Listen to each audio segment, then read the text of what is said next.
So my name is Becky and I drive for a cab company in Madison, Wisconsin, and I've been driving for about 14 years.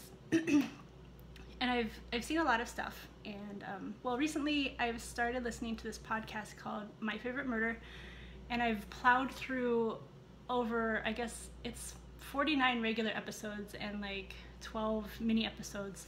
So I've plowed through all of them in the past 3 weeks, sometimes in my cab while alone waiting for calls. And it's a little graphic, and it's been like making me a little anxious, more anxious than I have ever been driving a cab in the 14 years that I've been there. So, but it's really, the morbid humor really calls to me. And so anyway, they asked for online submissions of, or write-in submissions of murders in their hometown, people's hometown, their listeners. And so since I listened to it, I've been like stuck on this cab ride that I've had, and this cab ride was in September 2013, and I had this man in my cab, and this is my brush with a murderer. So I had this man in my cab, and he was nice, he was polite, he was respectful. It was a little bit after bar time, and I was picking him up from the bar and I was taking him home.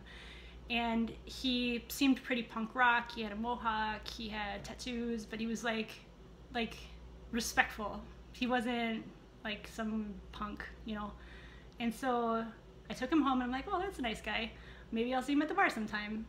And so the next morning I look on Facebook, and my Facebook feed is covered with his mugshot. And so I'm like, oh my God, I had that guy in my cab last night. And so I read the article that's attached to his mugshot. And like, it turns out half an hour after I dropped him off at home, he stabbed his girlfriend 29 times. And so like, as soon as I read that, I'm like, holy shit, am I a bad judge of character? And that's really scary considering how many people come through my cab, because I want to be able to keep myself safe. So I'm like, this is terrible. I'm putting myself at risk. I'm a bad judge of character, but you know, I'm good at my job, and I haven't had any like serious run-in, like nobody's come after me, right? So I just made sure that I was more vigilant after that. And plus, like, how can you tell if there's a psychopath in your car? Because they act like normal people, and they're really good at convincing other people that they're normal. So anyway, listening to My Favorite Murder this past few weeks, I'm like, I gotta look up this murder. And so I searched the web, and I'm looking for this murder, and it's not there, and it's not there. And then finally I get to the website where there's the article, the news article about it, and it turns out his girlfriend lived. So that's, you know, that's great. God bless her, you know. And so she was stabbed 29 times. She had surgery because she was stabbed so many times, and so she lived. I'm not going to say her name because I don't want anybody going after her.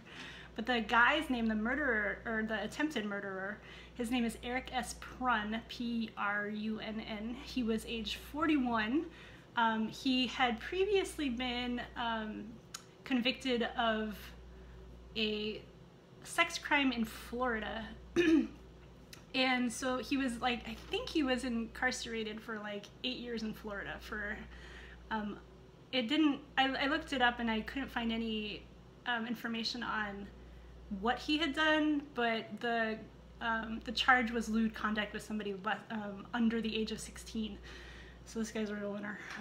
So he allegedly, so I guess the facts came out where he had stabbed his girlfriend 29 times, and then wouldn't let her call 911 until she agreed to tell the people who came to the door that it wasn't him, and he had just gotten home to find her that way. And so he's like, you can't call 911 unless you say this.